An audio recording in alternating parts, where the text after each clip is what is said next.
Hello, hello. I don't know if this is working. Let's hope that it is. Welcome back to a Science After Hours live stream. It's certainly been a hot minute since I found out that the Pokemon Unbound the thing I was using to play, stopped working. So I've had a rethink. The lab coat's back on. We're actually going to talk about science today in the live stream because, well, this is supposed to be a science channel after all. And how are we going to do that? Well, I've prepared a tier list. People on the internet love tier. Well, I certainly like a tier list YouTube video. Here it is. There should be some nice, soothing music going on in the background. Hopefully, it's just about loud enough. I can see a little thing going up and down. I'm going to pull that up just a little. Hopefully, that makes it nice, audible, soothing, because we're going to rank science brands live here on the internet for other people's opinion. Now, this does come with some risks because working in science, I have to deal with the reps. I meet people from these brands, and I mean the chances of Ellie from Thermo Fisher, for example, or what's his name, Tom from Thermo. I think Ellie works for Fisher. I can't remember. One of the two. Chances of them stumbling across this, very little. But what if they do? And then they're like, well, I'm not going to give you a 15% discount because you ranked Thermo Fisher very low. Well, I'll cross that bridge when we come to it. Now, any good tier list needs some good categories. Now, I didn't want to go for the simple S to F or whatever. That's boring. So instead, our 5 categories over here are different sizes of pipette. Now, admittedly, we've gone for P1000 being the top. It has been 3 weeks. Welcome back. It's because the Pokemon Unbound thing that I was playing has gone, but I'm back here. The science has been tumultuous, very tumultuous indeed. We can talk about that as the stream goes on. But the tier list rankings, right? Different sizes of pipettes. P1000, big pipette. I've got my pipettes over here. Let me try and not knock over my microscope collection and cause a whole mess. I said hello. But it's important that we talk about the tiers. Oh, dearie me. There we go. I've got it. I've got my pipettes. Here they are. Right. Hey, I've got 1, 2, 3. There's 4 microscopes over here. And I'm on my eye out. There's a microscope that might be going in the bin at work. So I'm hoping to just nab it and add that to my collection over here. But anyway, tier list. So P1000, this big one, right? So this is our top tier. Now, I'm not saying that the P1000 is the best pipette. It's just the biggest. Well, that's not technically true either. There is a P5000 pipette, but I don't have one of those. So, tough luck. So, P1000, that's the top tier that we're going with. It is, yeah. These are the ones that I didn't steal from my dead supervisor. I took because my PhD had finished and I didn't want the new lab people to have my nice pipettes. So anyway, P1000, top tier. After that, we've got the P200. That's this guy here, right? The numbers, in case you're wondering, is how many microliters that you can pipette with each one. 1,000 microliters being 1 milliliter. I'm sure you are all excited to find out. So this is the P200, goes to 200 microliters max. This is it here, mid-tier. Probably the workhorse pipette. Probably the pipette I use the most. Most things that need pipetting are somewhere between 20 and 200 microliters. So this one holds a yellow tip. Right? Now, fun thing about pipettes that you might not know if you're not an avid pipette user, but the top of the pipette has a colour. I'm not sure you'll be able to see this, but it's blue, right? Here, top of this, it's blue. So normally, the pipette tips are coloured to match the type of pipette that they hold. So the P200 and then the next tier down, the P20, this guy, both take the same tip, the 200 microliter tip, but this one's obviously got a very long nozzle because it needs to go further in because it's only pipettes 20 microliters. So that's the next tier down, right? The P20. Then after that, we've got the P10, which is this guy, right? We're getting a very small end now. Can only pipette 10 microliters. I think I just hit the microphone. I do apologise if I've blown out your eardrum. So it pipettes from 0.5 microliters up to 10 microliters. Good for PCRs, stuff like that, antibodies. P10, lovely. And then last but not least, and not, again, this tiers, it's not the worst pipette, but definitely the one I used the least, it's the P2. Only pipettes 2 microliters. 2 microliters. You can barely see that with your eyeball. And, I mean, maybe that's just me, I'm blind, but you go 0.1 microliters, right? Tiny, tiny, tiny volumes that you've got to use this pipette tip for. So, those are the tiers. P1000 high, P2 low, based on primarily the volume of liquid that they move. So, down here we've got all of the science brands that, with the caveat of the ones that I could think of. So, if you think of any science brands whilst we are doing this, I can try and add them in. But we've got 1, 2, 3, 4, 5, 6, 7, 8, 9, 10, 11, 12, 13, 14, 15, 16 different brands here. So I don't think this will take the full 2 hours, but that gives more time for chit chat and other such fun things. Like, for example, Moondrop, you wanted to know what was going on with my science. Well, so you may remember all those weeks ago, I was trying to make these cell lines that were missing a gene, right? I work on a protein, well, one of my projects is on a protein called P62, right? And I was trying to make cells that lacked this protein, P62. And it took me ages, about 6 months to generate these cells, highs and lows of that. And then what did I go and do? I went and contaminated them. Somehow some bacteria ended up with the cell. I've got a feeling I know where it came from. I think it was a very busy time trying to juggle multiple projects, and I think maybe some bacteria from a different experiment was on me somewhere, and it ended up in my cells. So then I got very sad because these cells I'd spent 6 months making, I thought they were all going to die. So I gave them rounds and rounds of antibiotic treatment. They were dying because of that, because they were very high dose antibiotics. I took the antibiotics away, then the bacteria came back because clearly it was something intracellular, which also suggests I think I know where it came from. But now I had 6 clones, right, of these knockout cells that I'd made. I've now down to 2 clones, but they seem to be all right. They are growing slowly. So I'm going to give them some time to just grow, make a nice population, passage them quite a few times, remove all the ones that were ever experienced this nightmare. So by the time I use them again for experiments, hopefully we're back to cells that had never seen any bacteria before and had also not been exposed to extremely high dose antibiotics.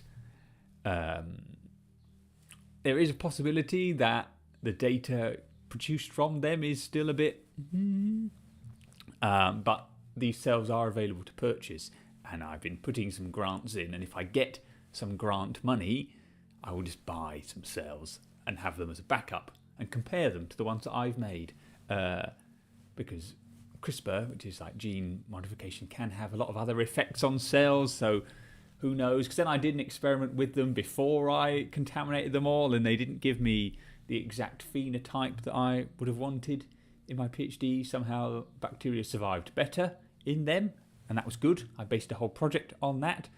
And yet now in these human macrophages, because these ones, they were mouse ones before, bacteria survives worse. But I'm trying to get to the bottom of that. So we'll cross that bridge.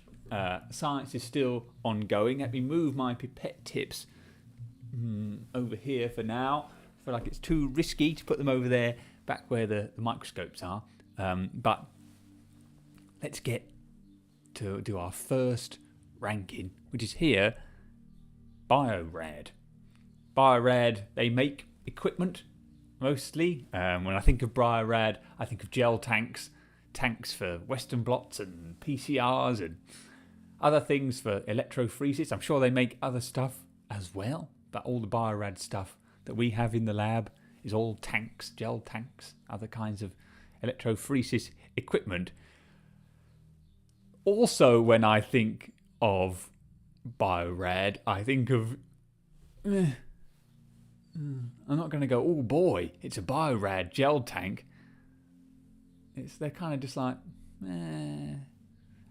I think they often break. We had a lot of Biorad gel tanks in my PhD, and yet somehow they were always cracked, or there was always something wrong with them. The electricity didn't go right through them, so the gel, instead of running straight down, would run off at an angle, which was not very good when you're trying to quantify weights of stuff. If all your weights are down at a...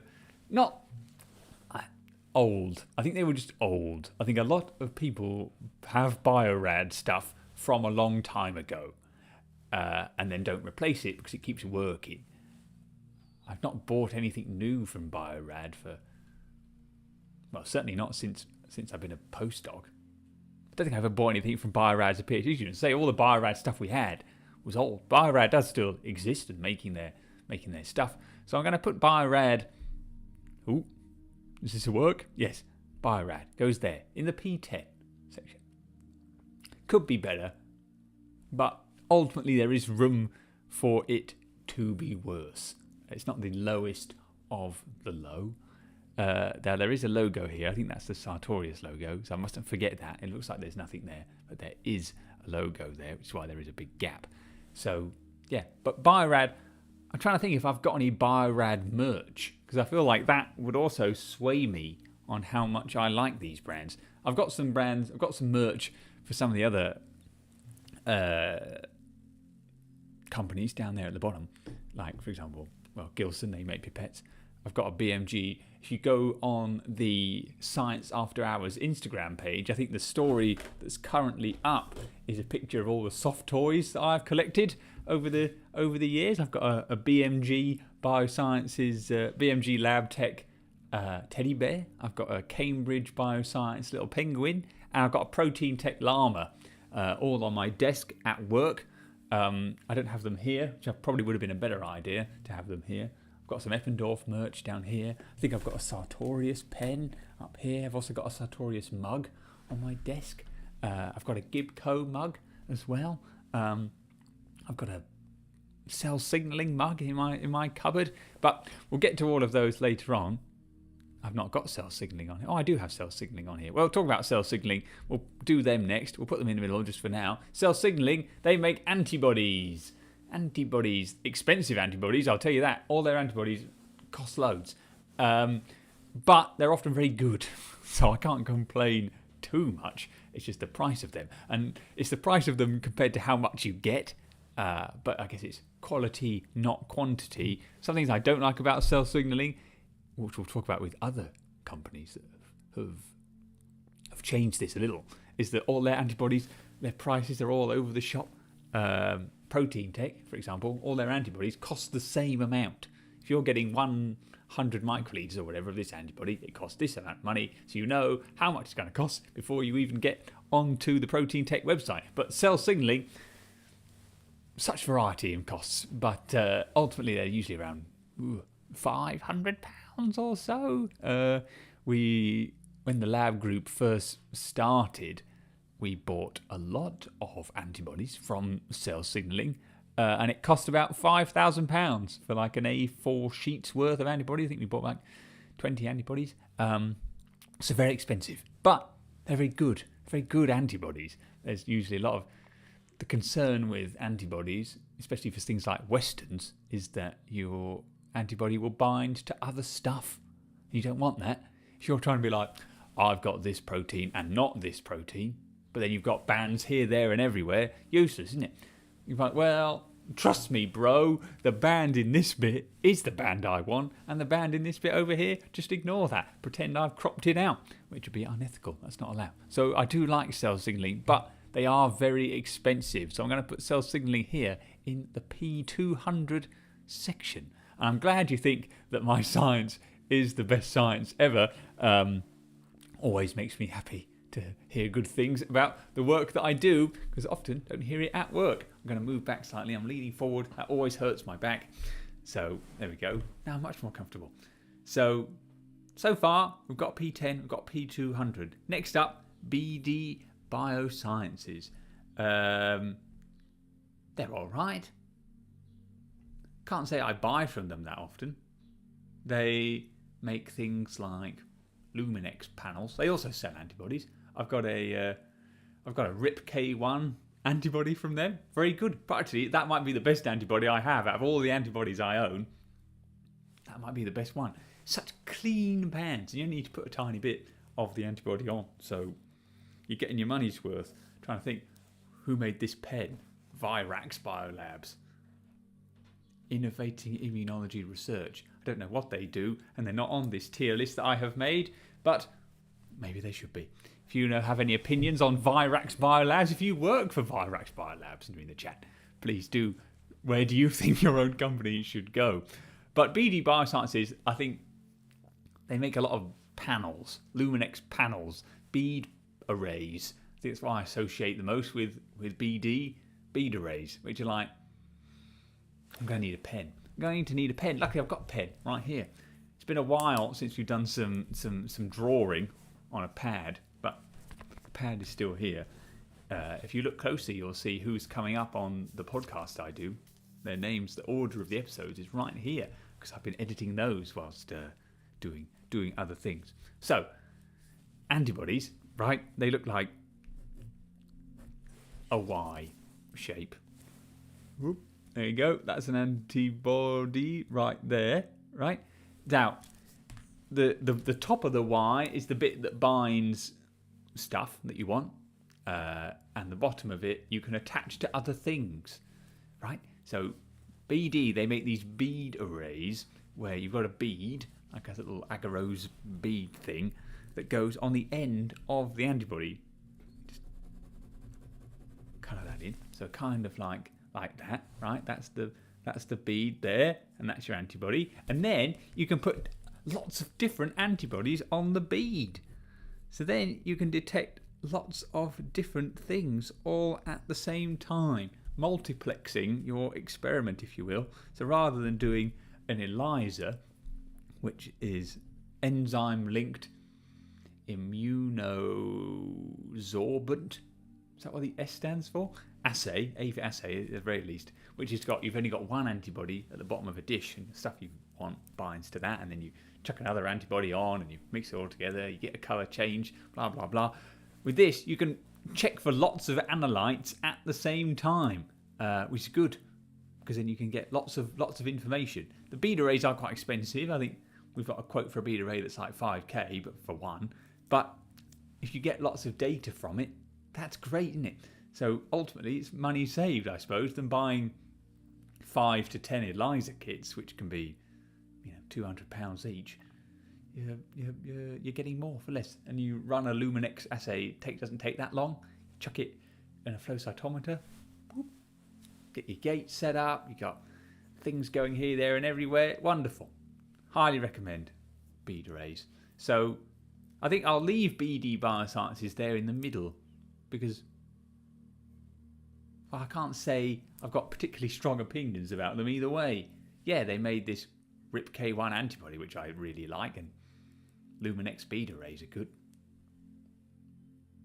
In fact, you know what? I think I've not said anything bad about BD Biosciences. I'm going to move them up to P200. I don't think they quite deserve a P1000 spot, because I've not said anything. I'm not, must go to BD Biosciences. But they're certainly up there in terms of science brands. So that's good. Now, next up, in this dark little bit here, we've got Sartorius. Now, you can't actually see that. Oh, no, you can see it better on your screen, hopefully. then I can see it on mine. At least it looks better on the little streaming window. So I'm hoping that you can read the word Sartorius. Sartorius make the Incusight, which is kind of like a microscope in a box. We have a Sartorius Incusight at work, the S3. Now, I also had to write a grant for the Sartorius CX3, which is the best one they make. But if you were to imagine, so it's a box, right? Imagine a microscope. Well, you've got a microscope here, right?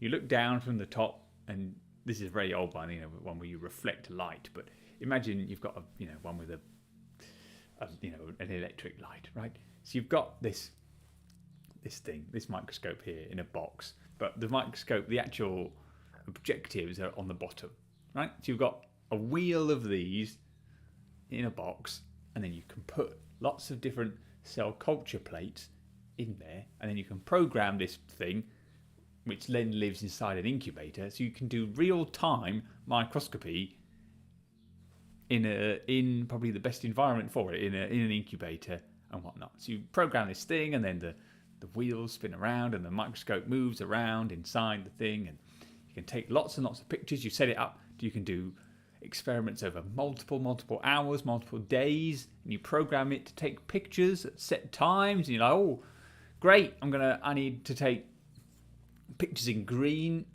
fluorescent stuff every 30 minutes for 2 days, and you just put your stuff in there, leave it in there for 2 days, and the Incusight will do all that for you. Brilliant. Now that all sounds great. However, Sartorius, they are a bit of a pain to work with, I will say. I'm not Claire, our lab manager, but so it could be much worse. My dealings with the Sartorius peepers themselves are not that bad, but they frustrate our poor lab manager, and that makes me feel bad. She works very hard to keep our lab running, and yet Sartorius is there, always trying to throw a spanner in the works, making things far more difficult than they have any right to be. The Incusight is always going wrong. Every time something happens, it just disconnects or it doesn't update properly. For example, we had a demo one, and it was amazing. We got loads of data from it, and we're like, right, we're going to buy one now. We're going to get our own one. Somehow, it's one of those things where everything seems better when it's free, but then once you own it, it's not as good. Obviously, the actual device itself is the same, but now that we have our own one, it needs to be networked to the university IT system, and that didn't really work. It's always disconnecting. So you're supposed to be able to access the Incusight from any PC anywhere. That way you don't need to be right next to the machine to do your data analysis and whatnot. Yet our one won't connect to the university Wi-Fi or the university network, so then we can't do that. So then you've got to be connected to the laptop that's connected to the Incusight. And then that's always disconnecting from the Incusight that it's attached to. So that's a bit rubbish. Every time we need to update it, it seemingly goes wrong. We had a contamination in there. It was like a fungus that was growing in the back of it. So then Sartorius came to clean it, but then they couldn't clean it because they didn't have something. So then they said they were going to come back, and then they came back unannounced, which Claire didn't like, our lab manager. So Sartorius, it's one of those things where the principle of the thing, great. No, I very much disagree. I'm putting Sartorius right down here at the bottom in the P2. It is lower than Biorad. It's going in P2. It is the I will say they do make good pens. They've got good pens. I've got a Biorad pen, a Sartorius pen here. Look at this. It's not one of those let's compare it to this. This Virax Biolabs pen. It's just a cheap plastic pen. But it's alright. It's not too bad. But this Sartorius pen, it's made out of metal. It's like a nice pen. Yeah, it's made out of metal. It's got a nice grip to it. So they make good pens. And the mug's alright. And they've got quite a good notepad. So can't complain really about the merch that they make. It's more about the thing that they make and how it hasn't quite lived up to the expectations. Oh, and also their reagents are really expensive. Like, really expensive. They're just dyes. They're dyes and stains but they're like, oh well, they're specific to the Incuside. So they're loads. You want to buy a Caspase 37 dye, it's like £400, and you get like 20 microlitres of it. You run out very quickly, and then you have to buy more. It's a real catch-22. Now, they do say that you can use different dye. You don't have to buy your dyes from Sartorius. But, you know, why make their reagents so expensive? There's no need. There's no need for their reagents to be that expensive. That's my opinion on Sartorius. They're going in the P2 section. Feel bad for the P2 pipette that we've got here. I don't want this P2 pipette to feel upset that it's being associated with badness, but it does have the lowest volume compared to all the other pipettes. So, well, see, Amy, you don't make reagents, so therefore you can't be on this tier list. So you can't be on the tier list. You can, if you start making reagents, maybe I'll come back to this and modify and add you to it. But as of right now, you are exempt from being ranked on this tier list. But speaking, so we went with the Sartorius, right? They make the Incuside, meh, not. The device itself, great. Everything else about it, rubbish. But on the contrary to that, we've got Zeiss. Zeiss make microscopes. They've made microscopes for ages. If you go on way back when, many years ago, I still had hair. That's how long ago it was. I did a history of the microscope video, and I talk about Zeiss there.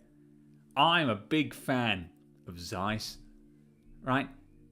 I'll put them here in the middle just so we can see their logo there. This is Zeiss, they're a German company. They make wonderful microscopes. You think that Leica microscopes are better? Now, I disagree. I love a Zeiss microscope. I like Zen Blue. I like Zen Black. I think everything about Zeiss is wonderful. Zeiss do great training courses online. I don't have any Zeiss merch, but I once did have a Zeiss calendar. That was great too. If I can get myself another Zeiss calendar, big fan of that. I have literally nothing bad to say about Zeiss.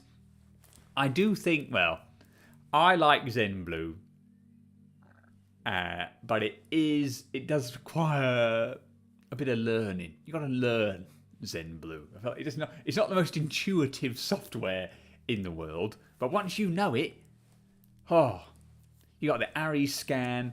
You've got, I think you're right. I think it is one of those things where there's a lot of bias involved here. We had a lot of Zeiss microscopes when I did my PhD, and the majority of the data, microscopy data I got in my PhD, was done on a Zeiss.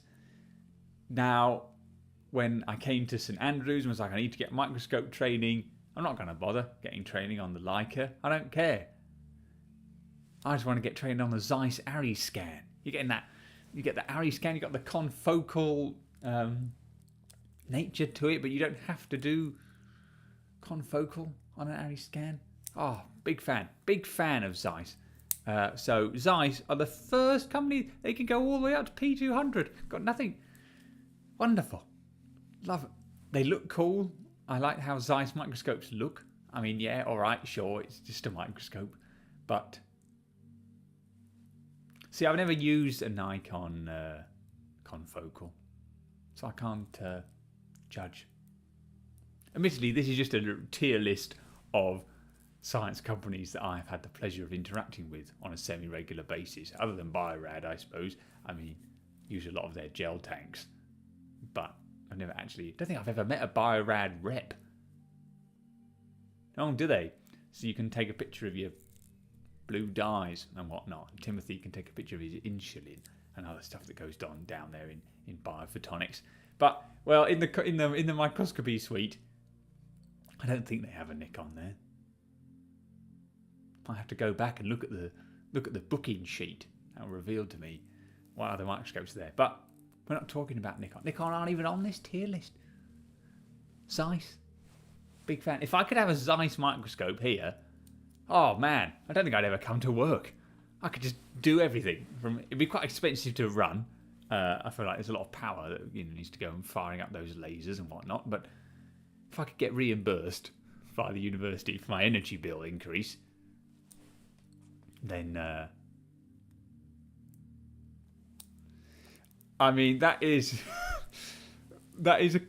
let's just say, I mean, please feel free to go back and watch that tier list video where I ranked every periodic table of elements element. I will say that was at the start of my YouTube journey, and yeah, it was it was a good idea in principle, but boy, yeah, did I get fed up. When it get to element, I think probably by element 50, I was like, I couldn't give a toss.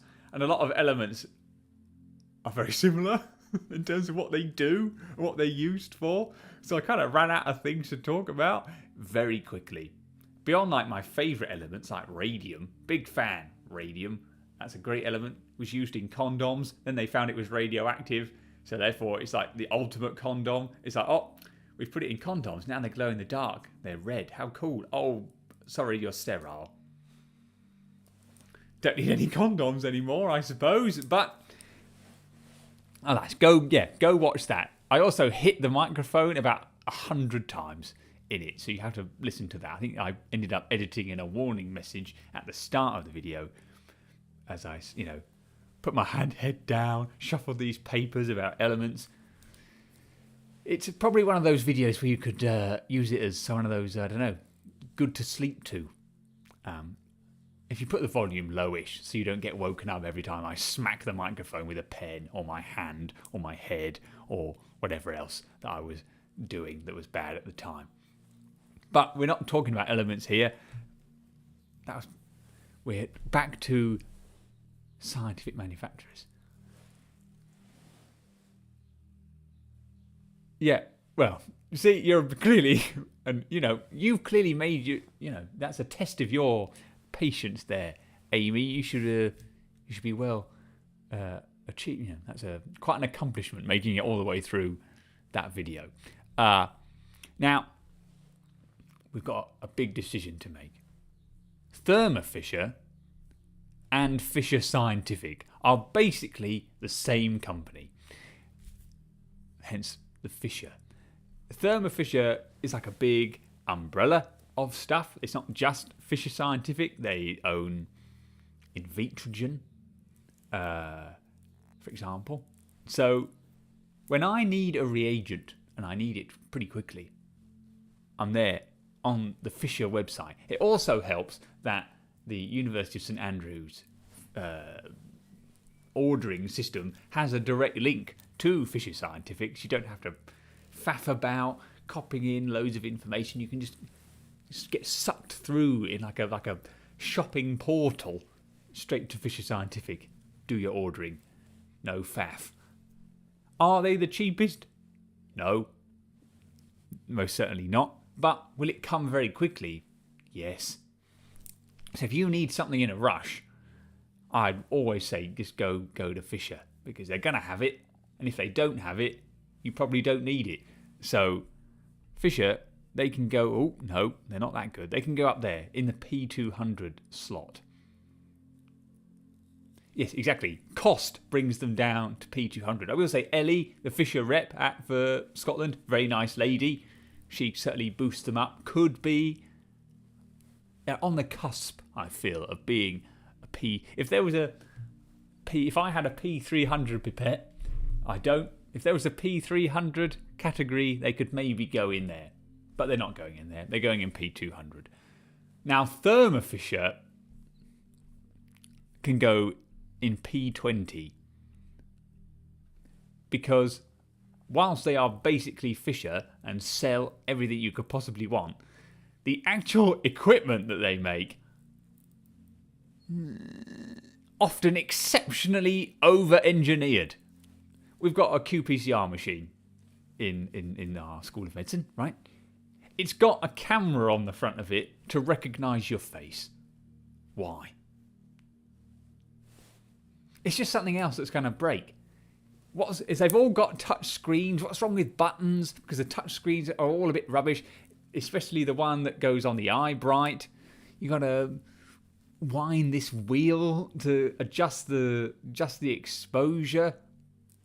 Not a fan of that. All of their equipment, I'm pretty sure it all makes the same noise. I feel like some part of that noise is fake. It doesn't seem to... It makes so much noise, the draw thing that goes in and out of these machines. It can't be real. It must be like an MP3 inside that's like, and now play the Thermo Fisher draw noise. Whoop, whoop. That's kind of basically what it sounds like, right? You don't need... It doesn't need to be this fancy. Therefore, their equipment costs a lot. And it doesn't need to. Thermo Fisher are also very guilty of changing how they make things to make other things that they've already made obsolete. And that really grinds my gears. So they make an electroporator called the Neon, right? It kind of looks like a pipette, but electricity goes through it, and it's for doing CRISPR and other gene editing things that can be quite hard to electroporate, and you don't want to do it in a cuvette. So they made one. It was called the Neon. It was good. Then they decided, we're going to make a better one now. It's been a while, the Neon, so we're going to make a better one, and we're going to call it the Neon NXT. Brilliant. Wonderful. Just what we want.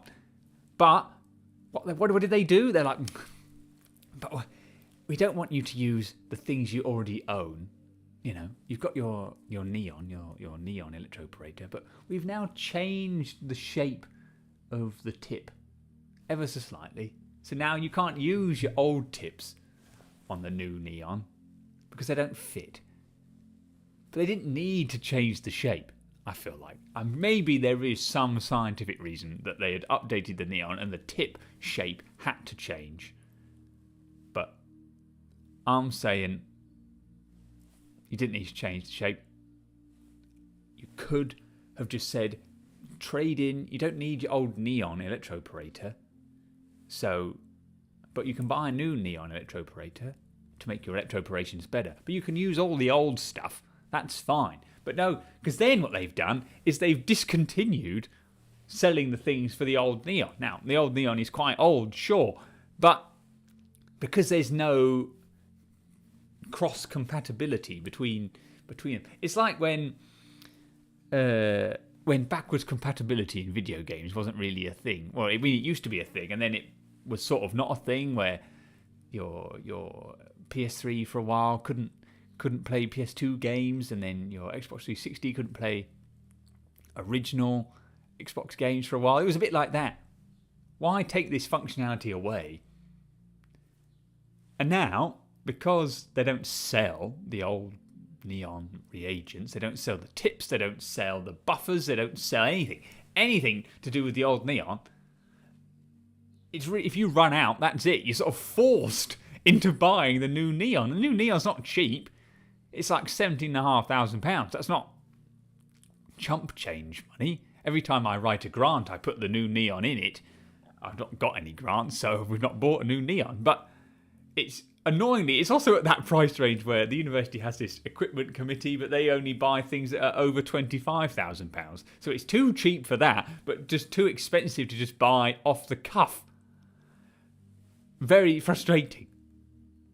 Why not make the new buffers and the new tips the same shape and saltiness and God knows what? It's probably just PBS, let's be fair. Maybe with a bit of tween or something in it. I don't know. It's probably PBS. Work with the old one. No, can't be having that. Got to make money. Got to make money. Thermo Fisher, you're going in the middle because of that. You have a lot of positives, right? the iBright is a good machine, minus it's over-engineered nature. Good for looking at gels, and if you're very lazy, forcing it to try and count colonies on agar plates for you. That part, all great. I think aesthetically, things Thermo Fisher make, or Invitrogen, look nice. The EVOS, I've not mentioned the EVOS. It's a microscope. It's a fluorescent microscope with a screen on the top. So if I had one of those in here, I'd love that as well. I've got a badge of the EVOS on my bag, which I've not got here. But imagine it's like a little TV. Do you remember when it was like an attachment for the PS1? You had your PS1 at the bottom, right? And then you could attach it to a TV screen. I'll show you if I can Google it. PS1 TV attachment. Here we go. Hopefully this comes up right away. Yeah, this thing. Right? This portable screen for your PS1. Obviously not that portable because you've got to plug your PS1 in somewhere. But this is basically what the EVOS looks like. It's a microscope down here at the bottom with a screen on the top. Wonderful. It does have its flaws. It takes an absolute age to switch on. It's not the kind of microscope where you're like, oh, I need to do some quick imaging. Let me do it on the EVOS. It's like, I've got to do some imaging in 10 minutes. I'll turn the EVOS on. But other than that, it is wonderful. Easy to use, which is a surprise for Thermo Fisher sometimes. It looks nice. It doesn't make that annoying Thermo Fisher noise, which I can get behind. But it does have, I'll tell you what, something that does annoy me about the EVOS. I'm going to search for the EVOS. We're getting a bit off track. Actually, no, we're not. We're right on topic. Let's see if I can find a picture of the EVOS. Don't know what this is. EVOS Esports. Well, good for them. But there's a Ford EVOS there. But no, I'm after the EVOS microscope, which is this guy. Right? It's got this symbol here on the front. I'm not sure how easy that is to make out. But like there's this little trapezoidy kind of thing here. And then in the middle of it is this square light. It looks like a button. It looks like it should be a button. It's not a button. It's just a thing. It's just a light of some description. I don't know what it's for, but it's just there. Weird. Why? How? But this is the EVOS. This is the one we have at work. Look at that. Lovely. You just put your thing on it, take a picture, you can adjust the brightness, you've got different colours that you can put in it. Great, wonderful. Would recommend an EVOS. They're not that expensive for what they are. So big fan of that. Not a big fan of their... Yes, I am confused by not button. Is thermovision the reason my portable DVD player sounds like a rocket ship in flight when I try and watch a movie? Probably not. Thermo Fisher don't make DVD players. It's probably more, it's got dust in it and you need to clean it. Give it a blow. Just, get that dust out. Get some one of those air cans. Get in there. Get the blowing the dust out. That might make it better. Also might just be that the thing where the disc spins is near the outside. That might make it quite loud. So yeah, Thermo Fisher, we'll put you in the middle. Where should we go next? Star Labs. Should we look at Star Labs next? Let's talk about pipettes. Right? I've got Star Labs pipettes in the lab, and they are okay. That's probably the best thing I can say about them.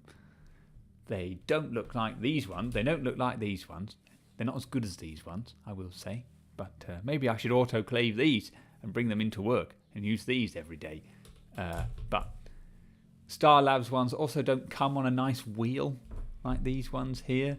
They come on a little thing like that. Not such a fan of that, but they're all right. They're quite expensive, Star Labs pipettes. I will say that as well. They're like £900 for a set of 5. But they're all right. I quite like a pipette with a good bit of resistance. And Star Lab pipettes do give me that. Although they also seem quite flimsy. We had a multi-channel Star Lab pipette and it fell off this funny little hook thing that it's on. It cracked. Just the outer shell, the actual polychannel pipette works just fine. But it's the only pipette in the lab, of our lab group, that's got a crack in it. I'm sure you can get a set of 5 pipettes on Amazon for $5, but I imagine they are not great. They're probably not made by Star Labs or Eppendorf or Gilson or anybody else. So Star Labs, yeah, you're all right. I'll put you in the middle. Now, Gilson. Sartorius also make a pipette that you can link to your phone, so you can have an app that tells you where you are and your 96 well plate or whatever. Bit unnecessary. It's a pipette, for crying out loud. It's for moving bits of volume. Why do I need to connect? Not everything needs to connect to your phone, Sartorius. And it's quite expensive. I think we're going to be getting one for free because we've had such issues with our Incusite. Maybe once I've got my hands on it, I'll be like, this is the greatest pipette ever made. But at the moment, it's like, why does this exist? Don't know. So Sartorius, that's another knock against you. Similar to Thermo Fisher, over-engineering things that don't need to be over-engineered. Now, Gilson, on the other hand, probably make the most bog standard pipette. But they are also very good at it. So Gilson pipettes can go up here in P1000, I think. Yeah, they also do repeaters. They look all right. I think Gilson pipettes, the classic like dark blue ones, they can get a bit rusty and hard to twist after a while, after many years of pipetting. But it's because they last so long. Like, they're just unbelievable, Gilson pipettes. They're one of those things, much like Eppendorf. We'll talk about Eppendorf next because they also make pipettes. But where the name Gilson is synonymous with pipette, I would say. You know, it's like, oh, pass me the Gilson, and like, oh, you want a pipette? It's like Eppendorf. Pass me the Eppendorf tube. The tube you might have got might not be made by Eppendorf, but everyone knows what you mean. 1.5 mil Eppendorf, I can picture that right now in my mind. I know what a 1.5 mil Eppendorf is, even if it's not made by Eppendorf. Gilson is like that, but for pipettes.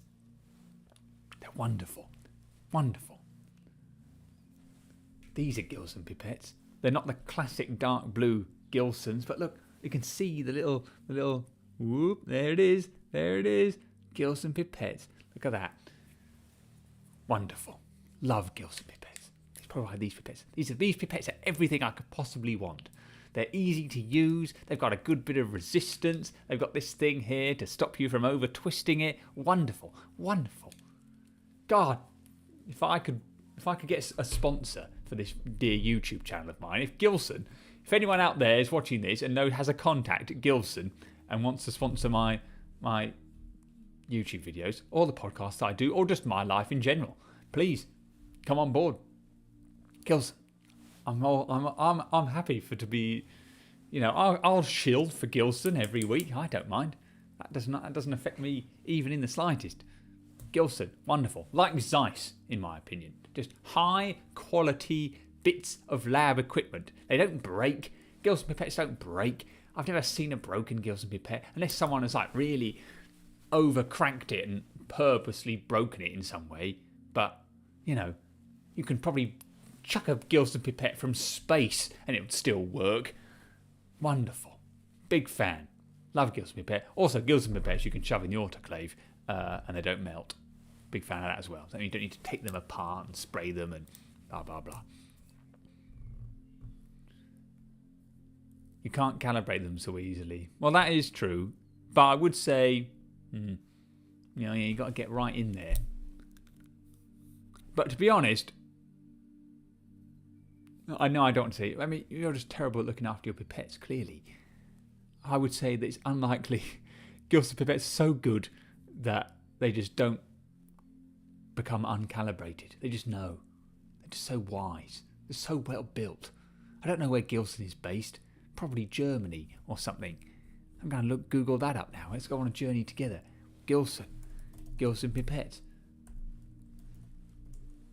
Gilson. Where are you from?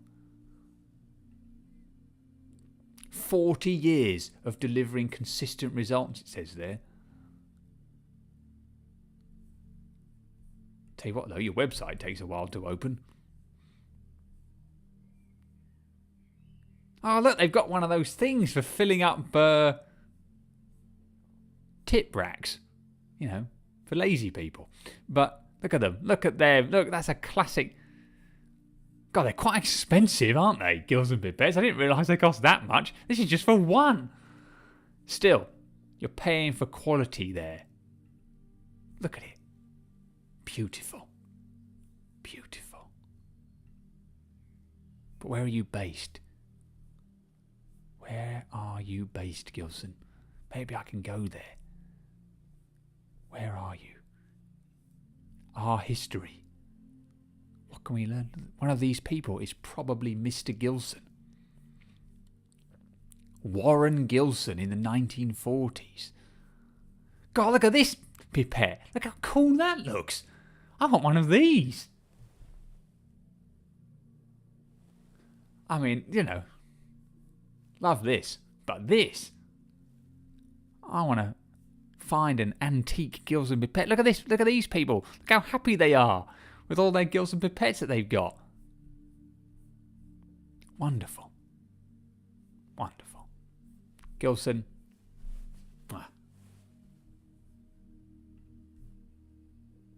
Eppendorf. I don't like Eppendorf pipettes that much. I'm not going to lie. I think they don't have enough resistance in them. They're too easy to press, and I don't like that in my pipettes.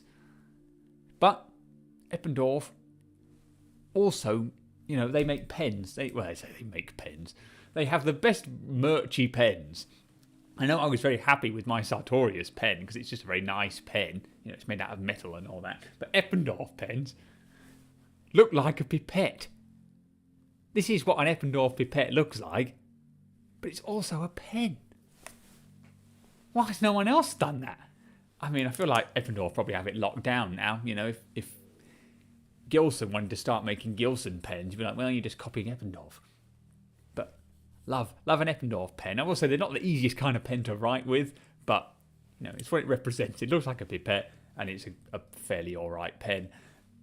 But as I say, Eppendorf also associated, you know, they're like Kleenex or Nintendo. I feel like, you know, when people, you say, oh, you play the Nintendo, back in like the 1990s when you were playing your PS1 or whatever, you know, Nintendo for a while was synonymous with video games, much like Eppendorf are synonymous with all sorts of stuff. Eppendorf tubes, for example. They're like tiny little tubes that can hold 1.5, 2 mils of liquid, depending on which one you get. Well, there also small ones are available. But it was like, oh, Eppendorf. What are those tubes called? They can't be called Eppendorf tubes, can they? But everyone refers to them as an Eppendorf tube.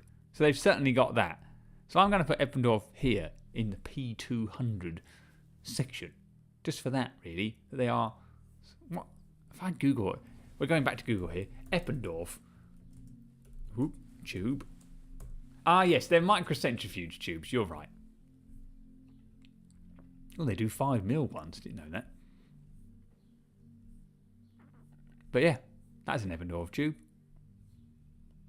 But no one's calling them a microcentrifuge tube, are they? It's an Eppendorf tube. They do have the ones with the annoying lock, which is probably these ones, which I'm not a big fan of, because the lock bit always breaks.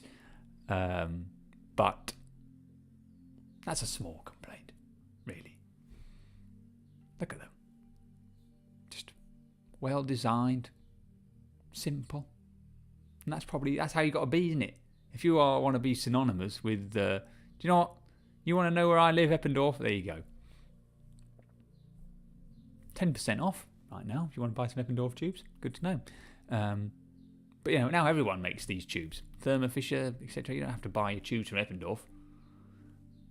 But well done Eppendorf. Are they just the first people to make those kinds of tubes? I don't know.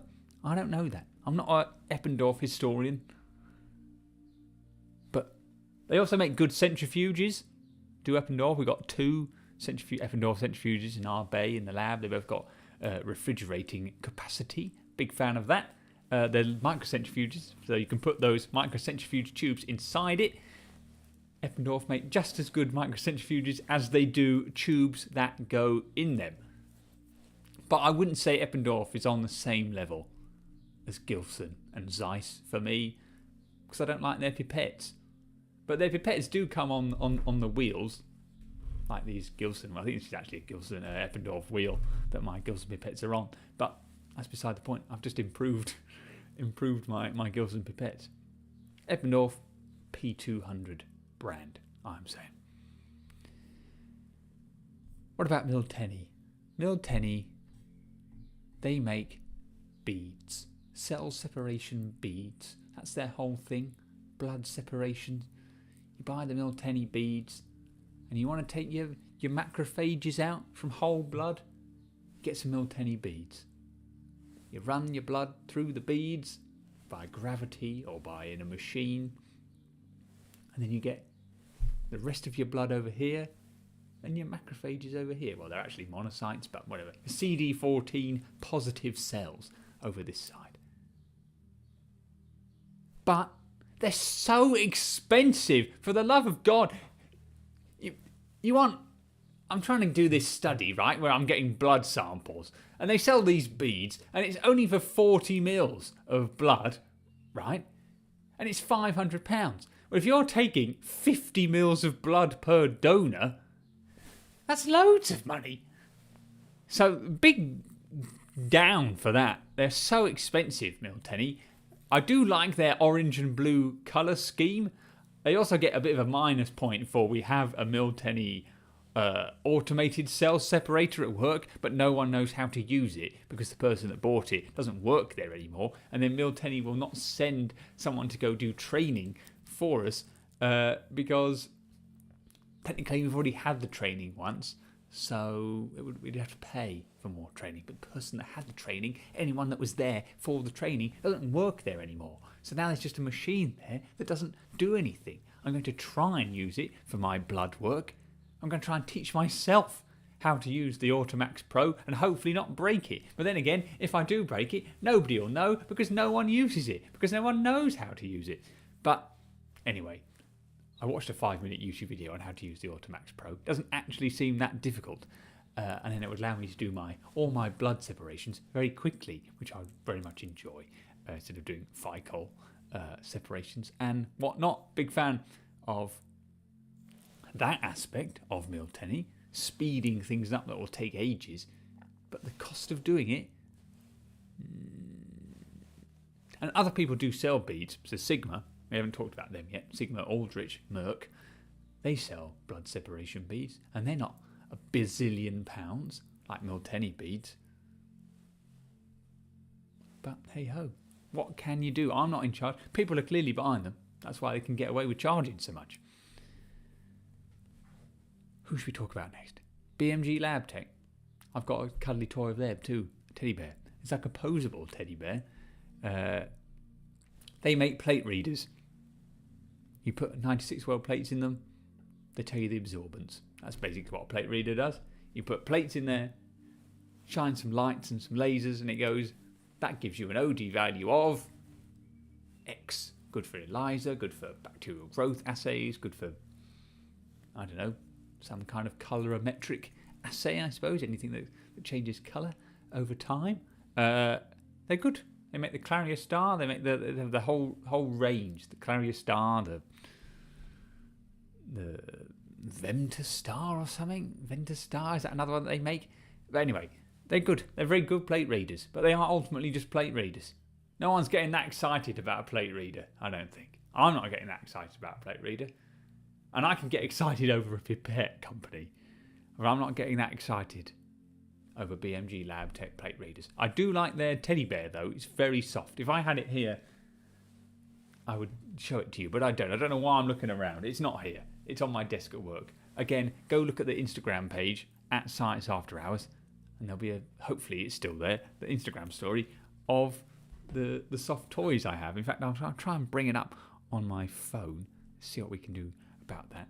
But The BMG LabTech teddy bear was the first soft toy that I managed to procure from any science brand. Let's hope this works. Well, now my phone is completely frozen. So, oh wait, hang on, it's sprung to life. Whoop. That there, that's the BMG LabTech bear. Whoop. That's the Cambridge Bioscience penguin, and then up there you've got the Protein Tech llama. Big fan of soft toys. I think I'm going to try and that's my other scientific goal, rather than collecting as many microscopes as I possibly can, is to try and collect as many branded soft toys as I can manage. I don't know if there are any other soft toys that I can get my hands on. Not that I've seen. I've got some of those giant microbe soft toys, but that's different. They don't count. They're not, that's their thing. That's what they sell and make. The Protein Tech llama, you're not buying that. You're not buying the BMG LabTech teddy bear or the Cambridge Bioscience penguin. In fact, I had to reply to a spam email to get the Cambridge Bioscience penguin. But I did it, and now I've got it. So, but we're getting off track. BMG LabTech plate readers are just middle of the road bits of equipment. Not in terms of their quality, it's just how I feel. I'm not, because like, oh boy, can't wait to use the Clarier Star today. That's not happening. It's just there to be used. They have quite a nice colour scheme though. Purple and white. Big fan of that. Aesthetically, for a plastic box, not too bad. Not too bad. We're talking about soft toys, right? Well, I was going to do Cambridge Bioscience. Cambridge Bioscience are like Thermo Fisher in that they sell other people's stuff, right? Well, they're more like Fisher Scientific, I suppose, because Cambridge Bioscience don't make equipment. They sell other people's stuff. They're like a department store for reagents. But unlike Fisher, Cambridge Bioscience are a lot more niche in terms of what they sell. Like if you need something really specific, I would go to Cambridge Bioscience rather than Thermo Fisher, because it's highly likely that they'll have it. They sell specific CRISPR reagents, and when I had a meeting with the Cambridge Bioscience rep once, talking about my blood study, they were telling me that they sell blood, special treated blood. They're not going to give you hepatitis or whatever, but if you needed blood samples very quickly to test something on, it was only going to happen in blood. You can get your blood from Cambridge Bioscience. So they're all right. I say they're very specialised. When I'm sat there in front of the procurement thing, I'm like, I need to go buy some primers or something. I'm not going to Cambridge Bioscience for primers. I'll probably go, to be honest, it's not even on here. I'd go to IDT to get my primers. But if I wanted something really weird and niche, probably go to Cambridge Bioscience. And they deliver on that. But I'm going to put them in the middle. Because, again, I'm not disappointed with Cambridge Bioscience. Every time I've used them, they've supplied what I wanted. And very well. Often very timely. But I'm not going to them all the time. I'm not excited about going to Cambridge Bioscience.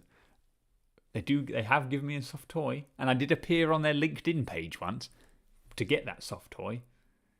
I got a spam email saying, you're going to the immunology conference. If you come up to us and say the name of a Beatle, the one that played the drums, Ringo, we'll give you a soft toy. And I did that, but I was too keen. They hadn't set it up yet. They hadn't set out all the toys. So they were like, come back tomorrow and we'll give you one of the penguins. So of course I did. Went straight back. The first thing I did next day at the conference. Keynote speaker. Nah. I've got a soft toy penguin to get, and then I'll go to the talks. So thank you, Thermo Fisher, for that, and for letting me be on your LinkedIn page for my sad endeavour to get a soft toy penguin. But you're still going in the middle. Edit Co, probably a brand the scientists in the room have not maybe heard of. They're the people that sold my CRISPR kit, and because my CRISPR worked, I'm very happy about that, so they can go in P200. It's really expensive. I liked their old name better. It was Synthago. I think Synthago was a much nicer name. The thing the primers came in when they were Synthago was a lot cooler. It was like a plastic bullet thing with your little microcentrifuge tubes inside. Liked that. When they moved to Editco, it was just a polythene bag. But my crisper worked. And I had to use the old neon, which was not what the Editco protocol wanted, because that was another thing that annoys me about the neon. I know we're going way back to that, but the protocols changed slightly between the old neon and the new neon. So you then had to sort of like dig around, be like, well, this macrophage protocol in the new neon is this many shocks over this many period of time, blah, blah, blah. What was the equivalent of that in the old neon? But clearly it was okay because my crisper worked. The cells themselves aren't maybe giving me the data I wanted, but that's science, I suppose. Maybe my hypothesis was wrong or something else is happening I didn't foresee. Maybe the cells are dying when they're infected. I don't know. I wish I knew because it's very stressful. And if I think about it too much, my brain might explode. But the Editco kit got my CRISPR to work. Macrophages, tricky to electroporate, and yet we did it. They're difficult to do manipulation on. They often die or they don't take up the genetic transfection stuff that you want very well.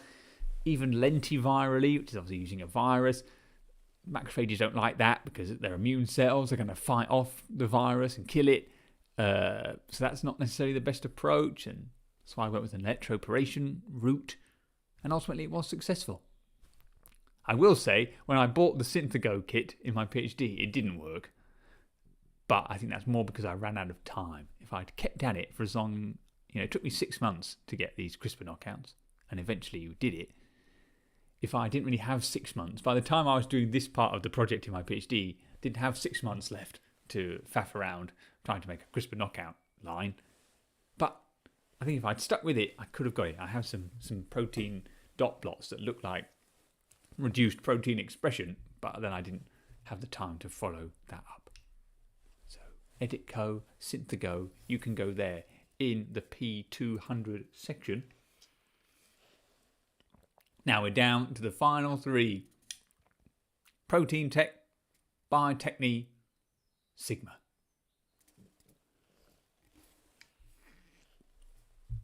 I've also got a feeling that the stream has frozen because I can still see the Editco thing down there. Why has this happened?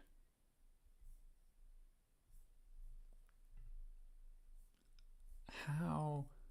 This happened once before and I had to refresh the stream. But I can't remember how I did it. If I go back to big me and then back to small me, no, it's still like that. My mouth is still working. Well, that's good to know. But has Editco moved from the bottom to the P200 section? Because if not, how do I fix that? What did I do last time? Not yet. Right, so there is... I can't remember. I cannot remember what I did. There was a thing somewhere, but I cannot remember what. But I can't remember how to do that either. There was a thing that was like, refresh stream, it's somewhere, but I can't remember where. Riveting streaming, isn't it? As I click around the OBS settings, trying to figure out, is it this bit? No. Is it this bit? Also no. Is it here? Also no. Where is the refresh the stream. Oh, well, thank you very much. I appreciate that. Oh, God, where was it? It's here somewhere. Is it properties? Restart capture. Here we go. There we go. There we go. That's where I had to go. There. That part had broken. Now I can see that Edit Co has moved. Huzzah. Annoying that happened, and my most sincere apologies. Ooh. Well, that would be fun, wouldn't it? Ranking different kinds of cell. Maybe I will steal that idea. I know it's also been suggested I rank different types of bacteria. That might be fun. I'll give it a ponder. Different types of cell. I feel like macrophage is going to come out on top, and then that's the end of that. But oh well. Back to these. So we've got 3 left: Biotechne, Protein Tech, Sigma. Sigma Aldrich used to be Merck. They're all right. They too are like Fisher in that they sell a bit of everything.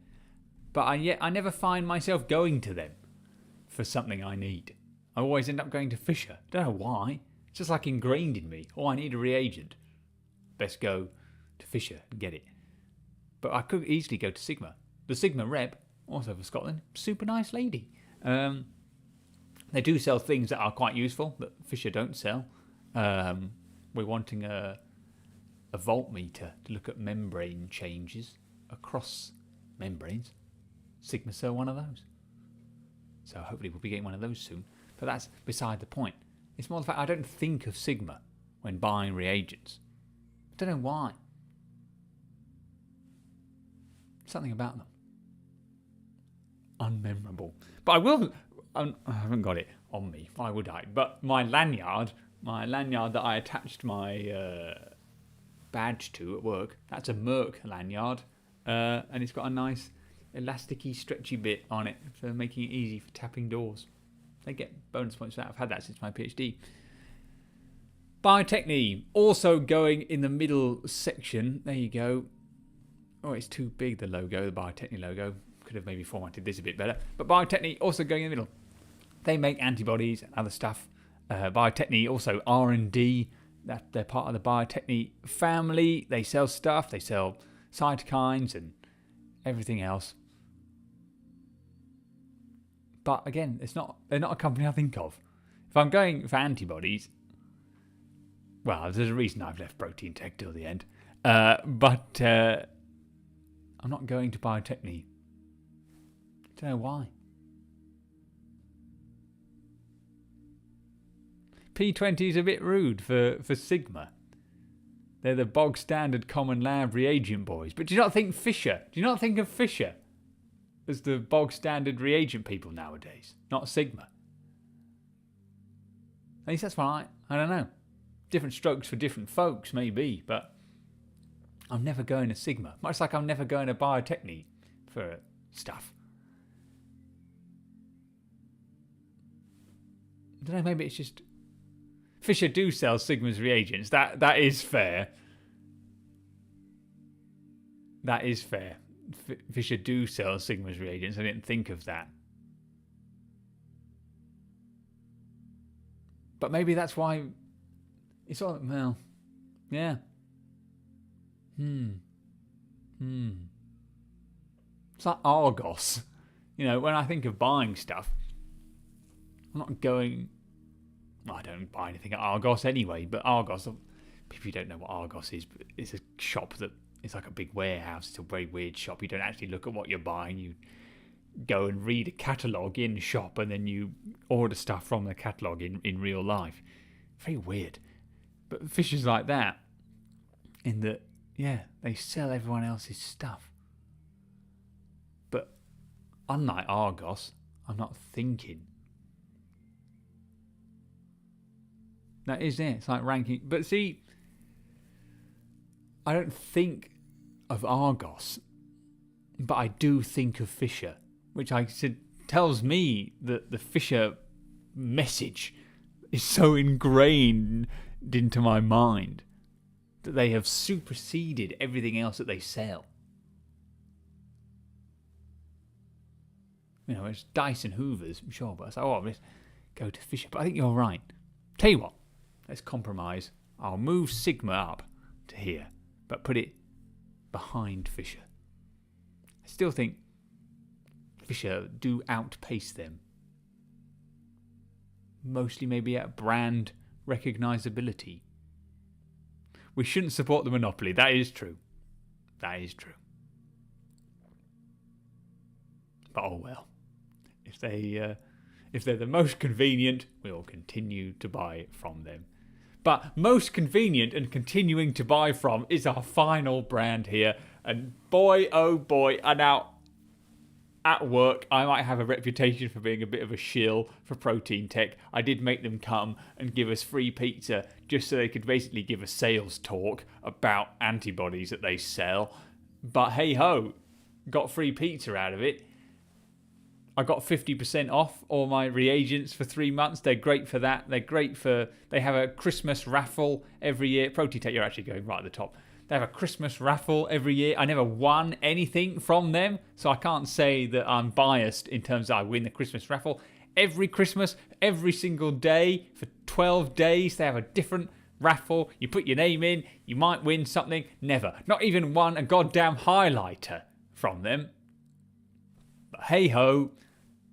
I always would have thought, on Christmas Day, I've got to be the only person logging into the Protein Tech website to win whatever thing that they're getting rid of. Sometimes it's good stuff like drones or like a picnic hamper. Sometimes they have that. But often it's just like some highlighters or a calendar or something, or one of the Protein Tech llamas. Not won any of that. But it's all right. I forgive you, Protein Tech, because all your antibodies cost the same amount. They always seem to work. I've never had an issue with a Protein Tech antibody. And if you did have an issue with a Protein Tech antibody, they accept refunds, no quibble. If you write a Protein Tech review, you get some Amazon money.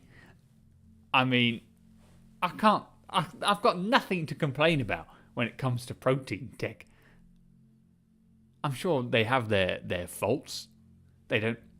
They sell cytokines that are made in human cells rather than in E. coli. That's good for someone that works on human stuff. They are more expensive, but they're also better. They have a greater bioactivity than the E. coli produced ones, the recombinant proteins. And so you don't even have to use as much. You're spending more money, but then you don't barely use any of it. So then you don't have to keep spending more money. And obviously, a macrophage is a very sensitive kind of cell, much like me. Well, it doesn't fit the Eppendorf tubes. Only those 1 ml freezer tubes. But I mean, ultimately, that is the point, though. It is a freezer tube holder. In fact, I've got one here. This is some Protein Tech merch. There you go. Got this at home. Look at that. Wonderful. This one's got three. It's got 3 holes in it. You're supposed to put this bit in the freezer. You put your tubes in there. Well, it's because it's for antibodies. You know, you're supposed to Protein Tech sell antibodies, and antibodies come in those 1 ml freezer tubes. So in this they go. Big fan of that. All their antibodies cost the same. They sell anything that could involve an antibody. They somehow sell it. They sell protein co-IP kits that use GFP, but then they also sell a kit where you can attach any antibody to the bead and then use that for your protein pull down. That's great. They sell nanobodies that are like tiny little antibodies that can get really close to your thing of interest. So they sell like antibodies on a plasmid kind of that you put in your cell, and then the cell makes the antibody for you, and then the cell is just like pumping out these antibodies that then interact with the things in the neighbouring cells. That's great. Things always arrive very quickly with Protein Tech. I can't think of anything bad about Protein Tech. Yeah, all right, the Eppendorf tubes don't fit in the tube holders. That's a reasonable complaint, I would say. But ultimately they are for antibody tubes, so I think maybe you're expecting a bit too much from them. But yeah, here we go. I think that's it. We have reached the end. And I will say, This has taken an hour and a half. Longer than I thought. Yes, we had some issues where I didn't notice. Hopefully it wasn't frozen for too long. But also, if we look at the data here, we do seem to have, what's that, 3 at the beginning, 1, 2, 3, 4, 5, 6 in the middle, 1, 2, 3, 4, 5, and then 2, and then 1. Somewhat of a normal distribution, which is good. That's what you would expect. Good data, normal data we've got here. Low at either end, high in the middle. Yeah, okay, it's got a slight skew towards P200, but only ever so slightly. Now you can find this table should be publicly available on the Tier Maker website. So if you want to go out there and rank the lab suppliers on your own, by yourself, that's fine. Go for it. Maybe have a lab meeting based around it. Talk about where you're buying your reagents from. Bring this, be like, hey, PI, I don't think we should be supporting the monopoly and buying all our reagents from Fisher. Add your own. If I've forgotten SLS, for example, they're not on here. They could easily be on here. They make good stuff. Probably go somewhere in the middle, though. Who else? BioLegend. They make antibodies. They've got good pens. I like the BioLegend pen. My pen at work is a BioLegend pen. It's in purple ink. That's fun. Hey, you're not getting that with the Sartorius pen or the Eppendorf pen. They both make black ink. BioLegend pen is in purple. They also sell good. They also have good badges. There's BioLegend sometimes, and they have really useful posters for looking at pathways. I had loads in my PhD or around my. If I need to look at the pathway for TLR4, I know that BioLegend will have a poster for it. Different types of myeloid cell, they've got a thing for that. So that's something I'd probably associate with BioLegend pathways. But they also sell antibodies as well.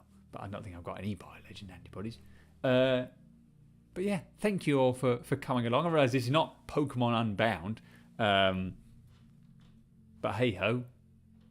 Hopefully you had fun. Hopefully you learned something. Hopefully you managed to share your opinion. I appreciate you all being here.